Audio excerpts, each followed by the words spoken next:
Buenos días, mis queridos hermanos. Le ruego a nuestro Dios que nos envíe su Espíritu, que nos capacite para poder entender su verdad, su realidad, su perspectiva. Hoy vamos a tratar el octavo tema de la experiencia cristiana, que tiene como título En cada lugar. Y como este es el antepenúltimo tema de la experiencia cristiana, es decir, hay un tema más y se termina, pues vamos a ver cómo aquí está matizando, ¿verdad?, ciertas cuestiones que son parte de la experiencia cristiana, de lo que realmente necesitamos comprender como hijos de Dios. Vamos a entrar en el tema y veamos qué es lo que nos trata de transmitir Dios. Y dice, Cristo fue el gran médico misionero que vino a este mundo. Y esto tiene muchas implicaciones, ¿verdad? Pero en esta ocasión va por la rama pro salud, ¿verdad? En cuanto a la salud física realmente, pero que la auténtica realidad es que la salud física es la misma presencia de Dios en este templo. Lo vamos a ver, ¿verdad? Por lo tanto, Cristo fue el gran médico misionero que vino a este mundo. Pide voluntarios que cooperen con Él en la gran obra de sembrar el mundo con la verdad. Los obreros de Dios han de plantar los estandartes de la verdad en cada lugar al que puedan llegar.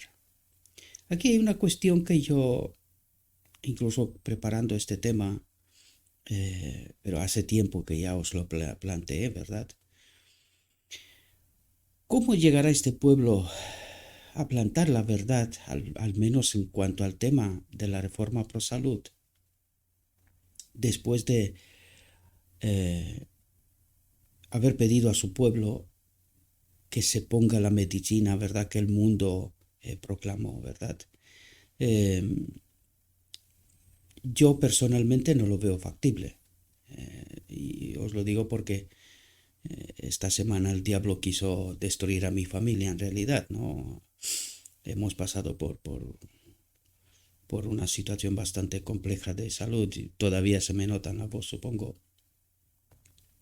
Y, y no acepto, hay soluciones, la medicina que nos hemos aplicado es natural, de la que Dios nos ha dejado, y no veo cómo este pueblo llegó a exigir a su membresía que se ponga la medicina, cuando hoy mismo casi todos los estados, para lavarse las manos de los efectos de esta basura, ¿verdad?, que no la puedo llamar de otra manera, que ha matado a tanta gente y ha dejado a tanta gente enferma, en lugar de hacer lo que sí, incluso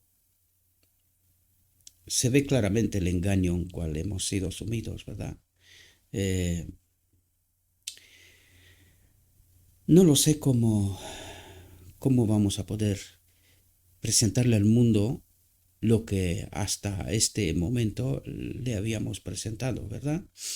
Una vida saludable con elementos naturales.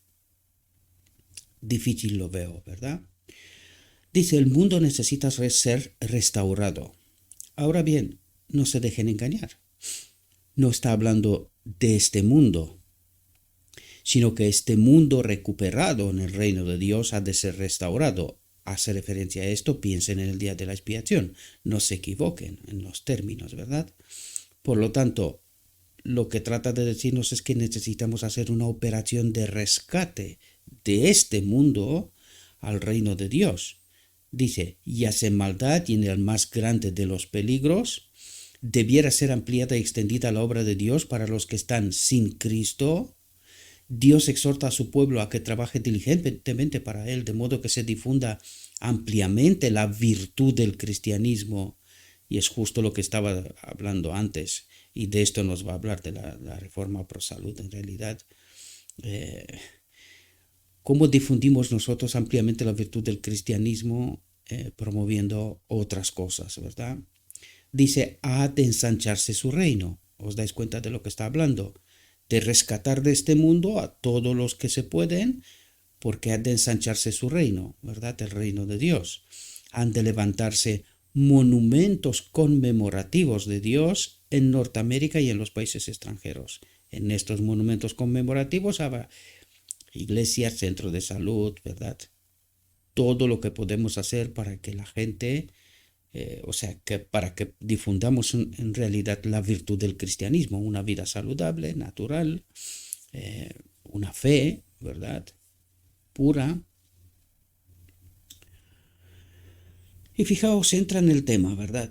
¿De qué nos está hablando? Dice, la obra de la reforma pro salud, relacionada con la verdad presente para este tiempo, dice, es un poder para el bien. Es la mano derecha del Evangelio y con frecuencia abre la entrada del Evangelio en nuevos campos, a través de la salud, de una vida saludable, ¿verdad? Pero recuérdese siempre que la obra debe seguir sólidamente y en completa armonía con el plan de organización de Dios.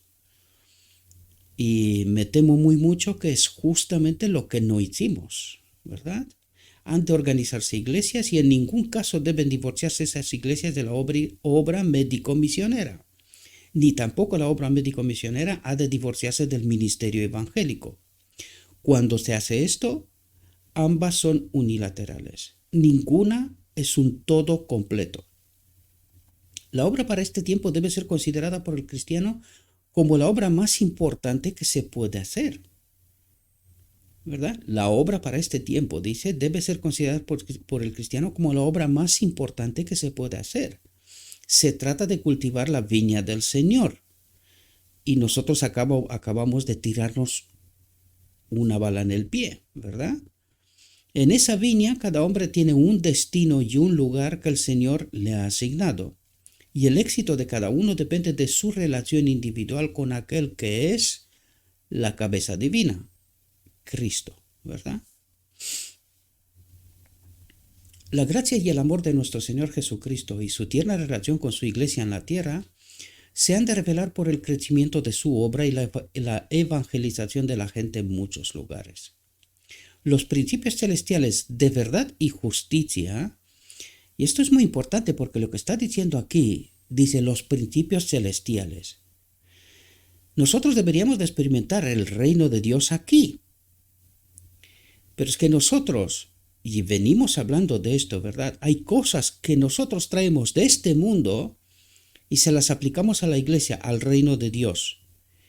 Entonces, ¿qué hacemos con las palabras que Cristo dijo? No hay nada en mí de este mundo. Si la iglesia es Cristo, ¿cómo en lugar de la iglesia de Cristo, es decir, en lugar de Cristo darle al mundo, nosotros hemos tomado del mundo y le hemos dicho a la iglesia que se lo tiene que tomar, porque es mejor de lo que Cristo ofrece?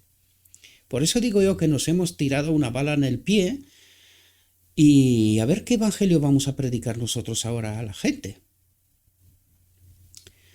En fin, no es fácil de tragar esto, ya lo sé, como muchas otras cosas, pero esto ocurre cuando caminamos sin Cristo. Comprendo perfectamente que este es un tema que nos gusta, pero si profundizaríamos en la verdad, en los principios celestiales de verdad y justicia, nos daríamos cuenta cómo de lejos estamos de lo que nosotros creemos, teniendo la verdad, acompañados por Cristo, cuando de verdad estamos sin Cristo y sin la verdad. No porque no tenemos la verdad a nuestra disposición, sino porque no la tenemos en cuenta, no profundizamos y no comprendemos por esto el mensaje de la Odisea, ¿verdad? A la iglesia de la Odisea. Los principios celestiales de verdad y justicia se han de ver cada vez más claramente en la vida de los seguidores de Cristo. Se han de ver más abnegación, entrega total y desprendimiento en las transacciones comerciales de lo que se ha visto en las iglesias desde el derramamiento del Espíritu Santo en el día de Pentecostés. Esta tiene que ser la experiencia del pueblo final, de los 144,000.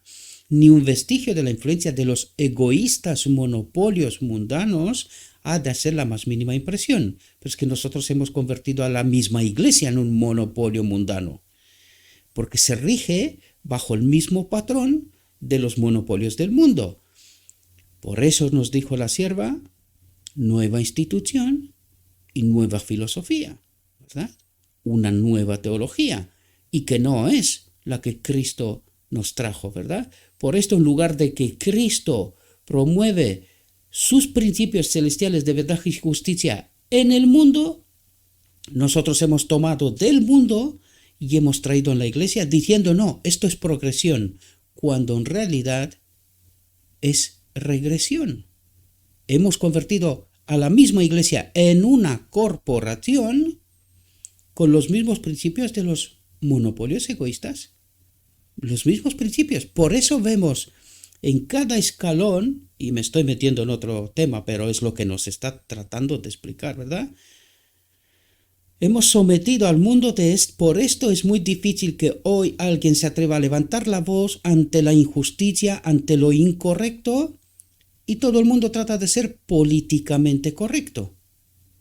Pero que esto es desastroso, fatal para la teología, para los principios celestiales de verdad que Cristo mismo a través de su pueblo debería de poder transmitir al mundo, la gran comisión.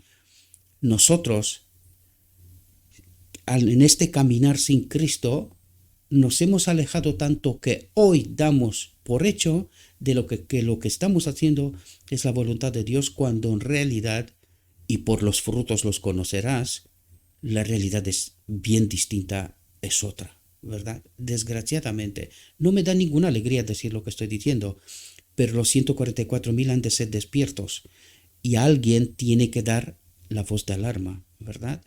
No importa de dónde y quién. Lo que sí es importante es que la verdad tiene que triunfar, los principios celestiales de verdad y justicia, ¿verdad?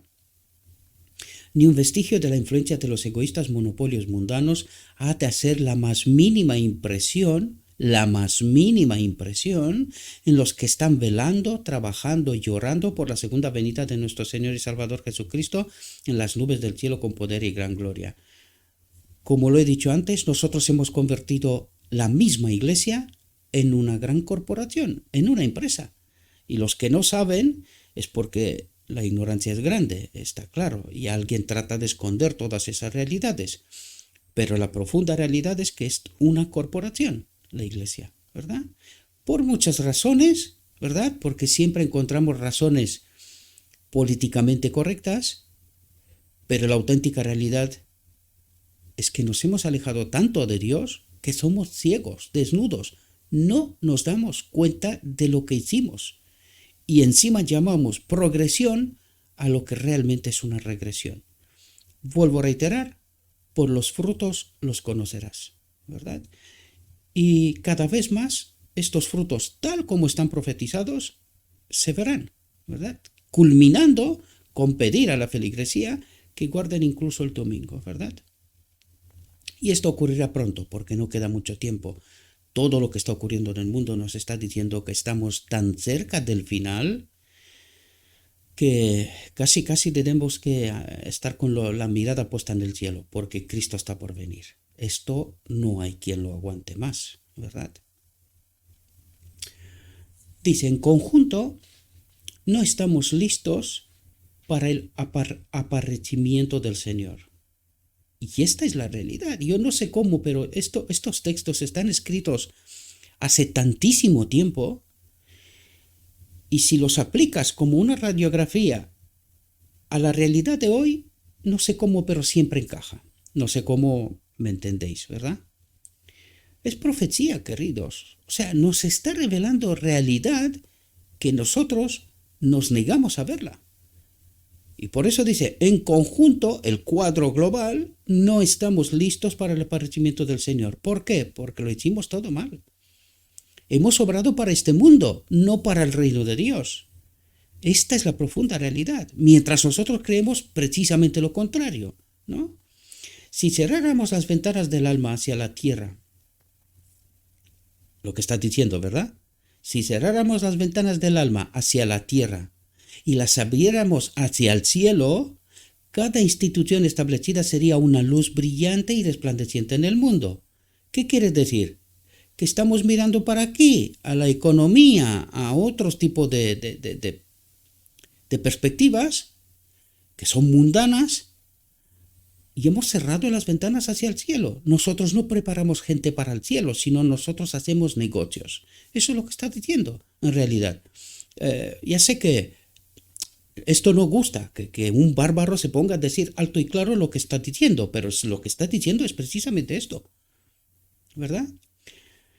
Cada institución establecida sería una luz brillante y resplandeciente en el mundo. Si cada miembro de la Iglesia viviera las grandes, excelsas y ennoblecedoras verdades para este tiempo, sería una luz brillante y resplandeciente. Y viene a cada persona. Recuerden el mensaje de la Iglesia de la Odisea. Empieza por el ángel y termina por los individuos, los miembros, que son la Iglesia en realidad, ¿verdad? Dice, el pueblo de Dios no puede agradarle a menos que esté henchido de la eficiencia del Espíritu Santo. Y esta es la clave, esto es lo que nos trata de explicar una y otra vez, y debemos de hacernos la pregunta, ¿por qué tanta advertencia con respecto a este asunto? Porque es justo lo que rechazamos, queridos. Es justo que estamos viviendo las consecuencias de caminar sin Espíritu Santo, que es la clave. Y nosotros creemos que vivimos un evangelio sin el Espíritu Santo, porque alguien nos ha engañado que ya lo tenemos. Y qué pena, ¿verdad?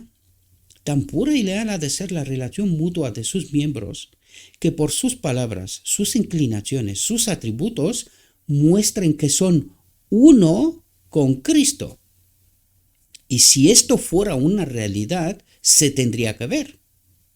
Existirá con los 144,000. Pero esto los prepara el mismo Dios. Recuerden, los 144,000 son esta persona que en el día de expiación ha de atar al macho cabrío y llevarlo al desierto. Y esta persona está preparada especial por Dios, nos dice el Espíritu Profecía. Por lo tanto, los 144,000 son preparados uno por el mismo Dios para esta obra final. ¿Y la Iglesia? Es una buenísima pregunta que deberíamos de hacernos. El remanente final son los 144,000, preparados uno por el mismo Dios. Pero ¿dónde está la Iglesia? Esta es la buenísima pregunta, que mucha gente vive en el engaño y no se da cuenta que está experimentando un error y lo llama experiencia cristiana. Tan pura y leal ha de ser la relación mutua de sus miembros que por sus palabras, sus inclinaciones, sus atributos muestren que son uno con Cristo. Han de ser como señales y maravillas en nuestro mundo que lleven adelante inteligentemente cada aspecto de la obra. Y cuando dice inteligentemente, dice lleven adelante con el Espíritu de Cristo la obra en este mundo. A esto se refiere, entendiendo en profundidad el mensaje, el auténtico mensaje, ¿verdad? Y las diferentes partes de la obra han de relacionarse tan armoniosamente entre sí que todas se muevan como una maquinaria bien ajustada. Y esto ocurrirá con los 144,000, sin lugar a dudas, ¿verdad? Entonces, y recuerden, y aquí deberíamos de entender, me lo está diciendo el Espíritu, ¿verdad? Por eso trato de resaltaros todo esto.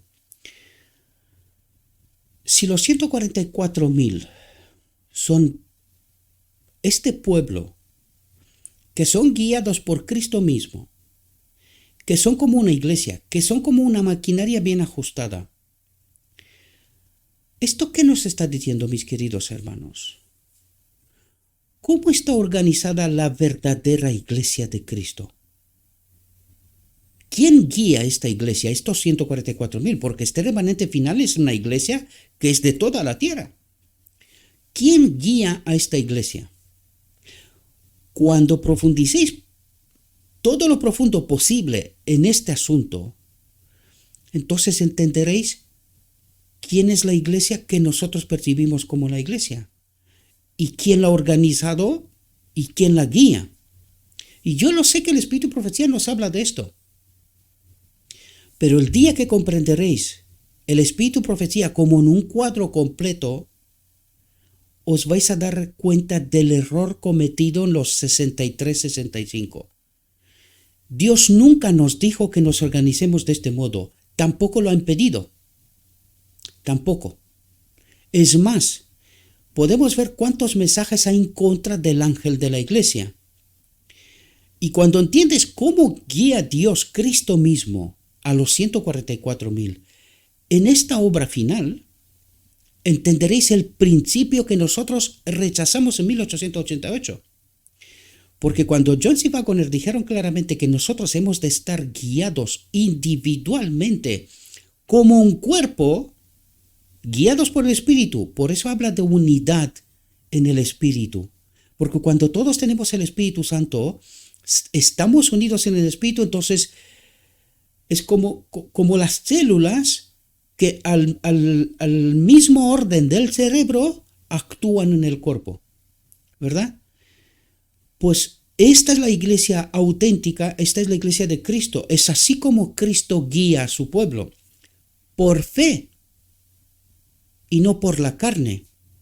Y nosotros cometimos el error de confiar en la carne y por eso vemos tantos y tantos y tantos textos. La iglesia ya tenía una organización. Ya fue organizada, la iglesia local fue organizada, ancianos y diáconos. No necesitaba una corporación, no necesitaba una élite fuera del marco de la iglesia. ¿Verdad? Pero desgraciadamente no entendemos estos principios porque alguien nos ha modelado según su forma de ser, ¿verdad? Y no es por el Espíritu, no es por caminar con Cristo, precisamente. Dice, entonces, y las diferentes partes de la obra han de relacionarse tan armoniosamente entre sí, ¿comprendéis? Por el Espíritu, que todas se muevan como una maquinaria, no es que lo sean. O sea, me refiero, traten de entender los planos, cómo organizamos nosotros y cómo funciona Dios. Y relaciónenlo con el reino de Dios, con todos los planetas, con todos los mundos. Porque esta es la ley del gobierno de Dios, queridos. Ha de funcionar desde aquí. Dios necesita instituciones y algún tipo de organización. Pues pregúntese qué le dijo a Adán. Multiplíquense, le dijo.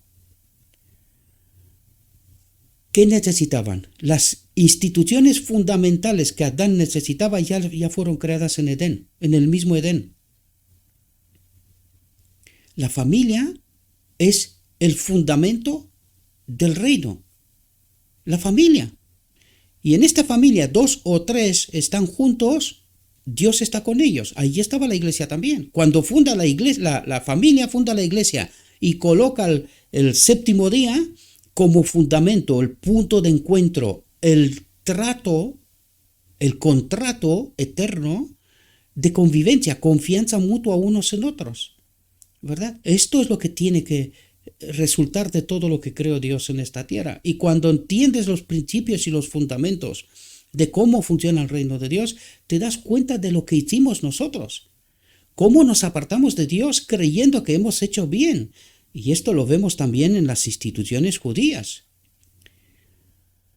¿Qué ha creído el hombre? Vamos a levantar un santuario a Dios cuando Dios hizo una tienda móvil para que en su peregrinaje el pueblo de Israel tenga la muestra, ¿verdad?, de lo que Dios trata de enseñar.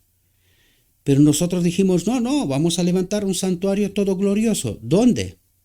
Aquí. Es porque no entendimos quién es el santuario de Dios, en quién es el punto de encuentro, ya que estaba hablando del séptimo día, ¿verdad? ¿Quién es el punto de encuentro entre el hombre y Dios? Es Cristo. Él es el sábado, es el punto de encuentro, es el punto de confianza eterno, es el pacto eterno. En Él nos encontramos con Dios, en Él encontramos descanso. Pero no entendimos cuántas lecciones preciosas hay, cuántas lecciones preciosas. Y nosotros no entendimos estas realidades, desgraciadamente, ¿verdad? Dice, entonces se entenderá el gozo de la salvación de Cristo. entonces no se verá nada de la impresión hecha por aquellos a quienes se ha dado la luz de la verdad para esparcirla, pero que no han revelado los principios de la verdad en su relación mutua, que no han efectuado la obra del Señor en una forma que glorifique a Dios.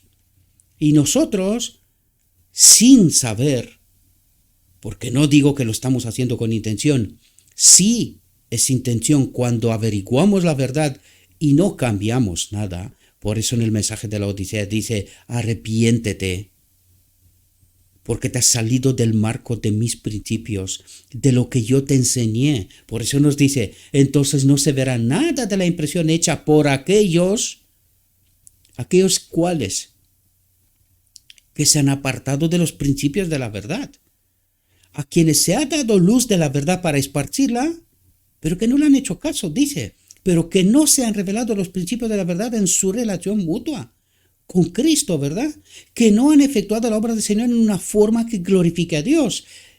¿Y cómo glorifica? ¿A quién glorificamos ahora? Buena pregunta, a la cual necesitamos individualmente, queridos. A mí me interesan los 144,000. Los que se quieren pegar a los 144,000, aceptando la verdad, santificándose en toda la verdad, serán este pueblo glorioso con el cual Cristo terminará la obra de esta tierra. Los demás, es su elección. No es que no me preocupe, por eso estamos haciendo la obra.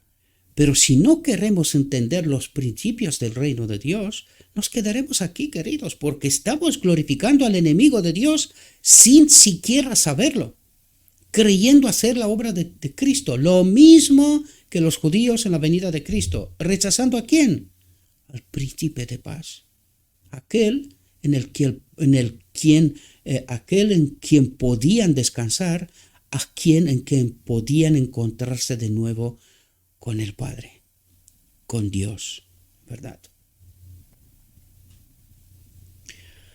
Después de que Cristo resucitó, proclamó sobre el sepulcro, yo soy la resurrección y la vida. ¿Y de qué nos habla, querido, aquí? Nos habla del principio del reino de Dios. ¿Cómo tenemos vida? ¿Cómo tenemos salud? ¿Cómo vivimos en armonía? Yo soy la resurrección y la vida. Yo soy la vida para ti, para mí, ¿verdad? Cristo, el Salvador resucitado, es nuestra vida, dice. Es la ley, es nuestra vida, lo es todo. Cristo lo es todo. Cuando Cristo llega a ser la vida del alma, se nota el cambio, dice. Pero el lenguaje no lo puede describir, porque es una experiencia personal, justo lo que nos trata de enseñar, la experiencia cristiana, ¿verdad? Y esto no lo puedes expresar, simplemente lo experimentas. Esta unión con Cristo, la vida del alma, dice. Todas las pretensiones de conocimiento, influencia o poder no tienen valor. ¿Por qué? Sin Cristo son de un otro espíritu. Dice, todas las pretensiones de conocimiento, influencia o poder no tienen valor sin el perfume del carácter de Cristo, sin el espíritu de Cristo. Y nosotros decimos que tenemos conocimiento, influencia y poder, pero obviamos que estamos caminando sin Cristo. ¿Y qué nos dijo antes? ¿A quién glorificamos? ¿A Cristo? ¿Os dais cuenta qué líneas tan finas entre vivir en la verdad y vivir sin la verdad? Cuando digo la verdad, Cristo, ¿verdad? Cristo dice, debe ser la misma vida del alma, como la sangre es la vida del cuerpo.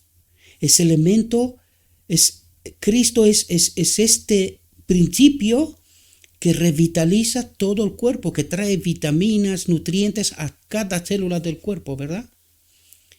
Y este es el principio del cual os hablaba yo antes. No necesitamos ningún tipo de intermediación, de ningún tipo.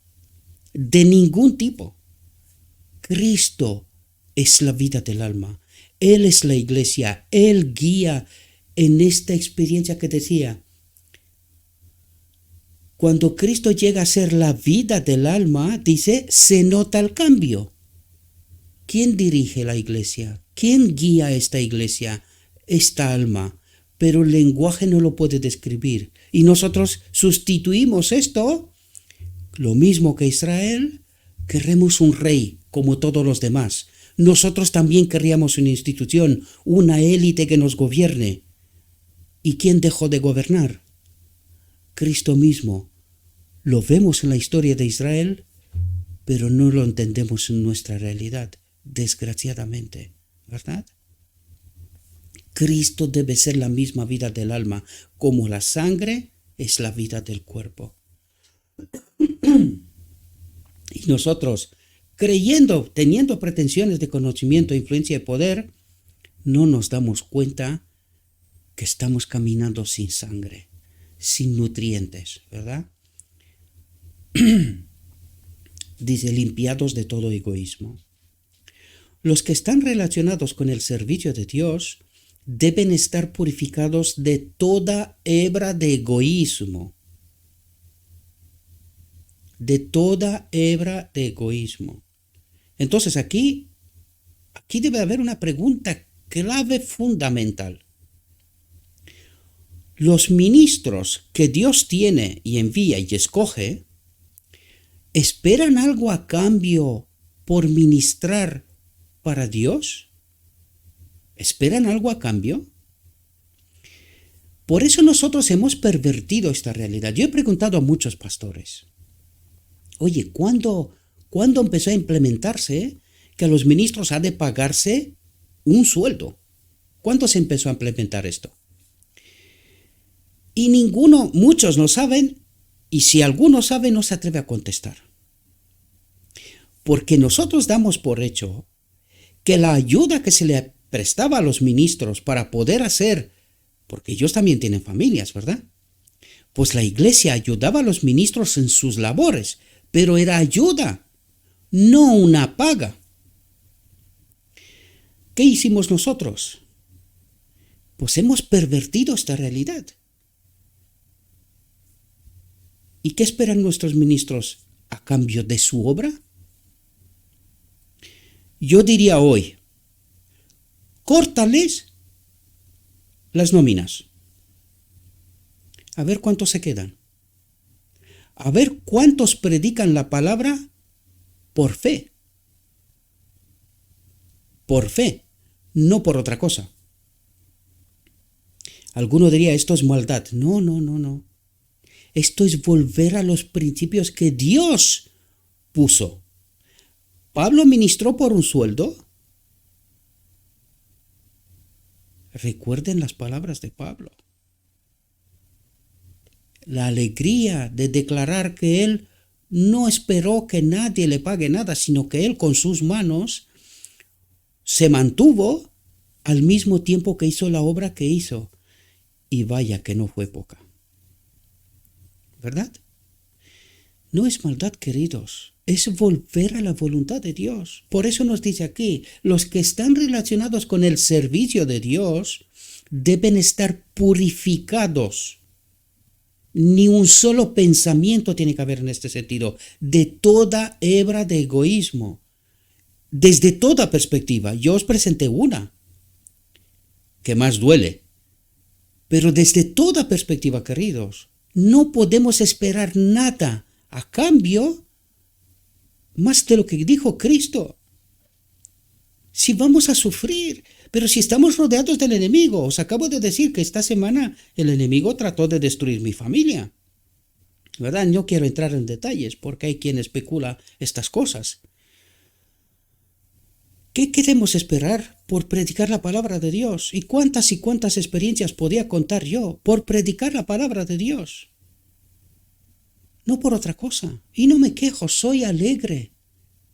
Gloria que sea dada a Dios por las experiencias que tengo, porque también tengo de las buenas, ¿verdad?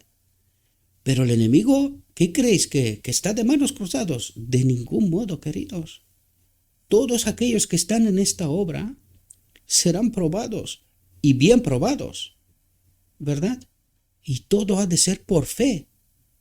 Por ninguna otra cosa no podemos esperar nada, ni debemos desear algo a cambio de glorificar a Cristo, mejor dicho, porque es que te quedas sin palabras.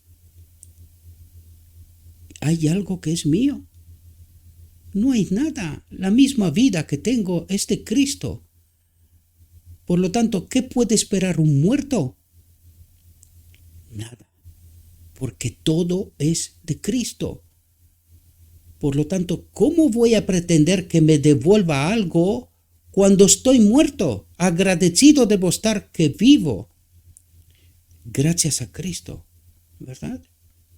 Todo debe hacerse de acuerdo con la orden. Todo lo que hacéis, sea de palabra o de hecho, hacedlo todo para la gloria de Dios, dice. Para la gloria de Dios, no de un otro, ¿verdad? Las leyes de justicia y equidad de Dios deben ser estrictamente obedecidas en las transacciones entre vecino y vecino, hermano y hermano. Siempre ha de obrarse con la misma ley del amor, la ley del amor, la ley que sirve y no se sirve a sí mismo, ¿verdad? Esta es la ley del egoísmo, ¿verdad? Hemos de buscar el orden perfecto y la justicia perfecta, de acuerdo con la similitud propia de Dios. Solo así nuestras obras soportarán la prueba del juicio. De otro modo, nos vamos a encontrar con una sorpresa tan grande, queridos, creyendo haber servido a Dios toda nuestra vida y sin saberlo, haber glorificado a un extraño. Y espero que no sea vuestra experiencia de ninguno de vosotros, la mía tampoco. El cristianismo se ha de revelar en el más tierno afecto mutuo, por la ley del amor, por la ley del servicio. La vida cristiana está compuesta de deberes y privilegios cristianos. En su sabiduría, Cristo dio a su iglesia, atentos, en su infancia, en la guardería, después de Sinaí, fijaos, un sistema de sacrificios y ofrendas de las cuales él mismo era el fundamento y mediante las cuales se prefiguraba su muerte. Cada sacrificio lo indicaba como el cordero muerto desde la fundación del mundo para que todos pudieran comprender que la paga del pecado es muerte. La paga del pecado es muerte. Por lo tanto, ¿hay algo que merezco yo por algún tipo de obra que hago? Pues si hay algo que merezco, es la muerte y ninguna otra cosa. En él, dice, no había pecado, y sin embargo, murió por nuestros pecados. Pagó el precio por mi separación de la fuente de vida, de Dios. El sistema simbólico de ceremonias tenía un fin. Y necesitamos entender por qué todo el sistema de ceremonias, por qué todo el sistema judaico. ¿A dónde tenía que apuntar todo? La vindicación de la ley de Dios. Ahora, os pregunto yo ahora, nosotros que estamos al final del tiempo y que tanto hablamos de los 144,000, porque por esto Cristo no puede venir todavía, necesita un pueblo que vindique su carácter, su ley, ¿verdad? ¿Qué son los 10 mandamientos? El reflejo del carácter de Dios, la ley, ¿verdad? Por lo tanto, ¿qué tiene que hacer los 144,000? Vindicar el carácter de Dios, vindicar que la ley es buena, la que el enemigo dijo que no era buena. Bien, cuando tú entiendes todo el sistema simbólico de ceremonias, y que todo tiene un propósito y es la vindicación de la ley de Dios, cuando tú entiendes primera venida de Cristo, ¿qué vindicó Cristo? la ley. ¿Con qué propósito? ¿Os dais cuenta que la primera venida de Cristo fue el día de la expiación para el pueblo de Israel? ¿Os dais cuenta? El fin del sistema de ceremonias, la vindicación de la ley de Dios. Bien, volvamos a nuestra realidad. 1844 Dios levanta un remanente, ¿verdad? Que los coge ¿de dónde? De todas las demás iglesias. Y entra en el día de la expiación. ¿Cuál es el mensaje de 1888? Cristo, nuestra ley. ¿Qué nos habló hasta aquí, antes? ¿Qué nos habló? Cristo es la vida del alma, es nuestra justicia, es nuestra ley. Lo es todo, ¿verdad? Por lo tanto, el mensaje de 1888, ¿qué era? El final del día de la expiación para nuestra realidad, ¿verdad? Para aquel remanente. ¿Qué hicimos nosotros? Rechazamos el mensaje, ¿verdad? ¿Qué tiene que hacer los 144.000? Vindicar el carácter de Dios, vindicar la ley de Dios. En realidad, ¿qué es lo que necesita? Entender qué significa el mensaje Cristo nuestra justicia. Cuando nosotros entendemos lo que significa Cristo nuestra justicia y empezamos a entender los principios del reino de Dios, cómo hemos de vivir, ¿verdad? Entonces es cuando vindicamos el carácter de Dios, porque ¿qué hizo Cristo a través de toda su vida? Glorificó al Padre, vindicó su carácter, ¿verdad? ¿Y esto qué significa? Nos reveló a nosotros cómo se vive en el reino de Dios. ¿Y qué necesitamos nosotros hoy? Entender justamente esta realidad. Es así como vindicamos el carácter de Dios. ¿Ahora entendéis lo que significa santificas en la verdad, en toda la verdad? ¿Entendéis lo que significa el día de la expiación, la purificación del pecado? Es decir, dejar de tener asimilados todos esos conceptos contaminados de quién es la iglesia, cómo está organizada la iglesia y todas esas realidades, y volver al único principio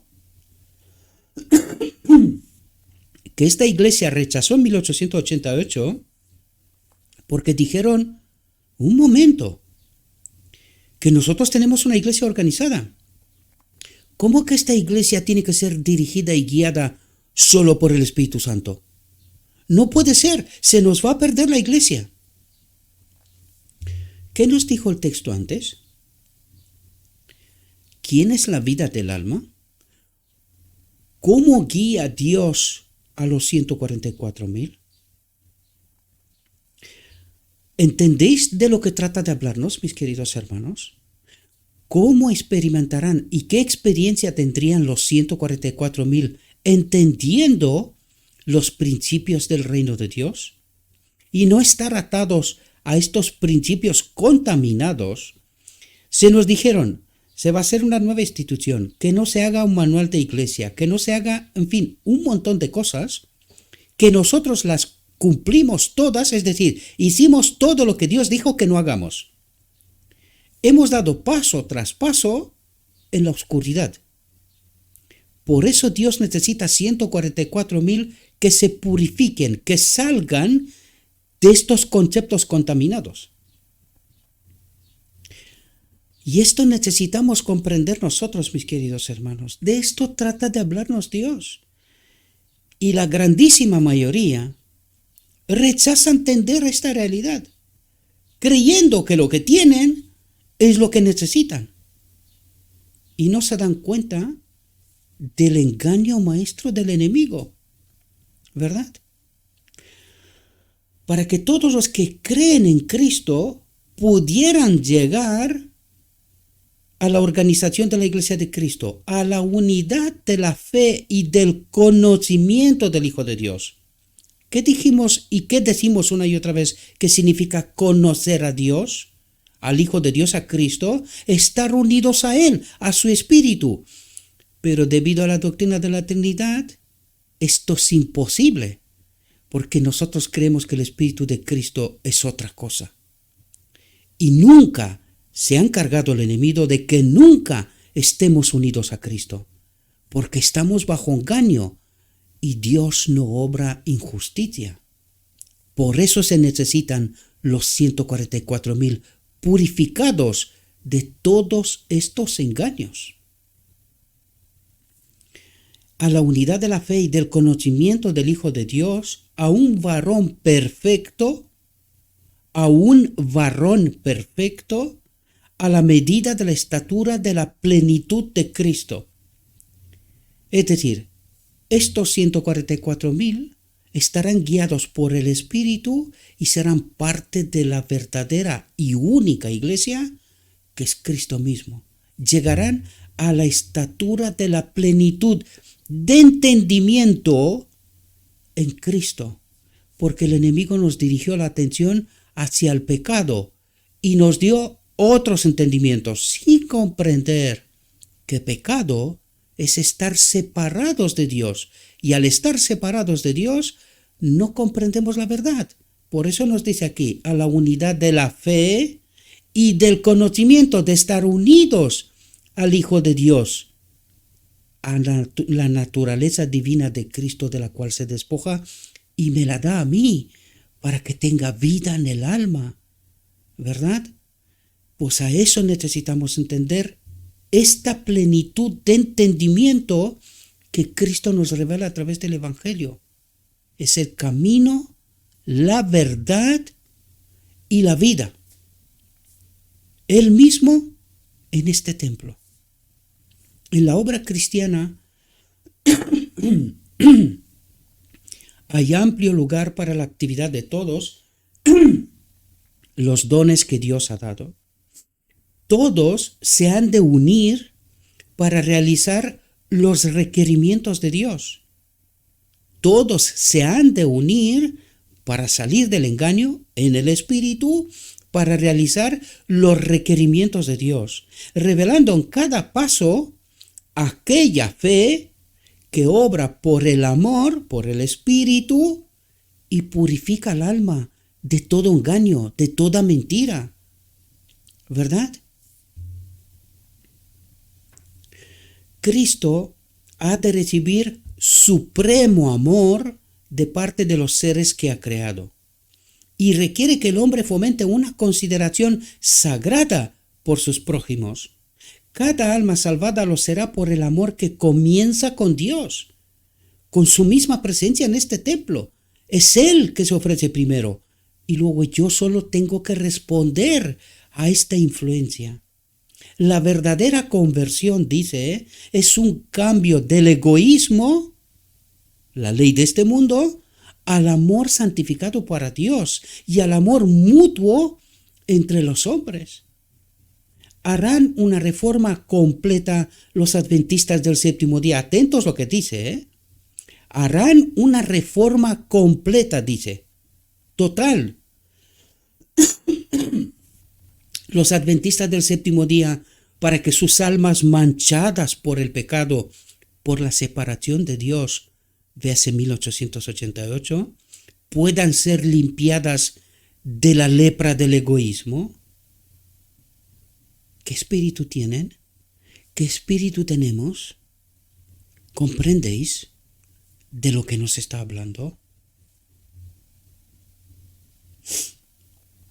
Dice, debo hablar la verdad a todos. Debo hablar la verdad a todos. Los que han aceptado la luz de la palabra de Dios, dice, nunca han de dejar la impresión apenas, dice, en las mentes humanas de que Dios tolerará sus pecados. Y nosotros no solo que hemos dejado la impresión, nosotros lo decimos claramente que pecamos hasta que Cristo viene, que Dios tolerará sus pecados, los pecados, que Él nos ama. Es decir, predicamos el mismo mensaje del enemigo de Dios en Edén. Este fue el mensaje. No moriréis. Dios es amor, tranquilos. esto mismo predica al supuesto pueblo de Dios, hoy ni siquiera se da cuenta. Ni siquiera se da cuenta. Dice, su palabra define el pecado como la transgresión de la ley. ¿Quién es la ley? El Padre. ¿Qué es la transgresión de la ley? Estar separados de la vida de Dios, del único Dios verdadero. Esta es la vida eterna, que te conozcan a ti, el único Dios verdadero. Su palabra define el pecado como la transgresión de la ley, separación de Dios, del único Dios verdadero. ¿Cuál es toda la obra de Cristo? Pagar el precio por el pecado y unirnos al único Dios verdadero. Por esto Cristo es la verdadera iglesia, el santuario a donde todos tenemos que acudir para encontrarnos con el único Dios verdadero. Y esta es la obra del día de la expiación. En los lugares difíciles, con frecuencia, los soldados de Dios se encuentran colocados en lugares penosos y difíciles y no saben por qué. Y honestamente, durante muchísimos años, yo me he hecho esta pregunta. ¿Por qué estoy donde estoy? ¿Cuál es la obra que Dios tiene asignada para mí? Durante muchísimo tiempo me he hecho esta pregunta. Hoy lo tengo más claro. Y he entendido cuál era la obra. Era yo mismo. Yo mismo. Para que a través de entender mi condición, pueda entender cuál es la obra de Dios para mí. Y es transmitiros lo que Dios me ha dado. Me separó de mi parentela, lo mismo que Abraham, ¿verdad? Para que pueda entender cuál es la obra de Dios para él. Pues esto ha hecho conmigo. Por eso estoy aquí y por eso Dios ha escogido a este vaso indigno, para que haga su obra. Con frecuencia los soldados de Dios se encuentran colocados en lugares penosos y difíciles y no saben por qué. Pero ¿han de relajar su esfuerzo porque surgen dificultades? ¿Ha de disminuir su fe porque no pueden ver su sendero a través de las tinieblas? Dice, no lo permita Dios. Han de fomentar un sentimiento permanente del poder de Dios, dependencia total, completa, absoluta, solo de Dios, para que los sostengan su obra. De ningún hombre, de ninguna otra cosa más. Por eso fue Abraham separado también, para que su dependencia sea solo de Dios, de nadie más. No pueden perecer ni extraviarse si siguen la dirección de Dios, no de otra persona, no de hombres, no de instituciones, no de nada. Y se esfuerzan por defender su ley, por vivir con Cristo. ¿Quién es mi ley? Cristo, mi justicia.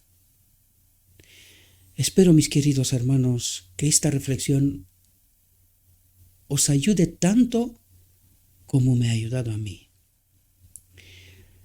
Les ruego a nuestro Dios que nos envíe su Espíritu, mis queridos hermanos, que podamos entender su realidad, su perspectiva, y que entendiendo esta realidad y esta perspectiva, esta verdad, queridos, podamos proclamarla.